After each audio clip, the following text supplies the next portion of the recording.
Pennsylvania House passing a long-awaited bill today to help adult survivors of child sexual abuse. Fox 43's Harry Lee joins us from the Capitol with more on how the House overcame procedural bickering to pass the measure.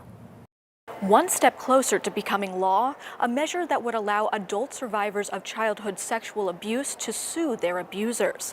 The beleaguered bill has long faced setbacks and now faces long odds in the Senate. Put yourself in my position as a 13-year-old boy being raped in the shower, and do you think I knew what a statute of limitations was? And that my statute of limitations was 2 years. That's why we're giving these 2 years back to these victims. And they sure as hell deserve them. Embattled Speaker of the House Mark Rozzi made an impassioned speech to pass a measure that would help adult survivors of child sexual abuse sue their abusers. In the end, House Democrats didn't need to use their new majority to pass the constitutional amendment, which passed 161 to 40. The bill passes finally, and the clerk will present the same to the Senate for concurrence. Two bills were ultimately passed, taking different routes to the same goal. One is a regular bill that could be passed in the Senate, then signed into law by Governor Josh Shapiro.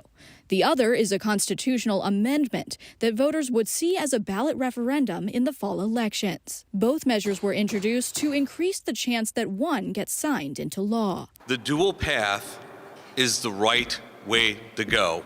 Because guess what? We can pass the statutory bill and let the courts start working on it. And we can have the backup as the constitutional amendment. House Republican leader Brian Cutler voted for the constitutional amendment but against the statutory bill, citing concerns about potential legal challenges.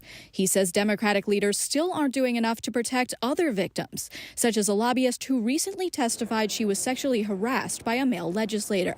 Cutler said in a statement, "These actions raise serious concerns about how the Democratic majority is operating and if they can be trusted to guide our chamber forward this session." The bill's fate in the Republican majority Senate, though, remains unclear. Republican leaders say they will only consider the measure if bundled with two unrelated measures, both deeply unpopular with Democrats. The Senate meets again on Monday. In Harrisburg, Harry Lee, Fox 43 News.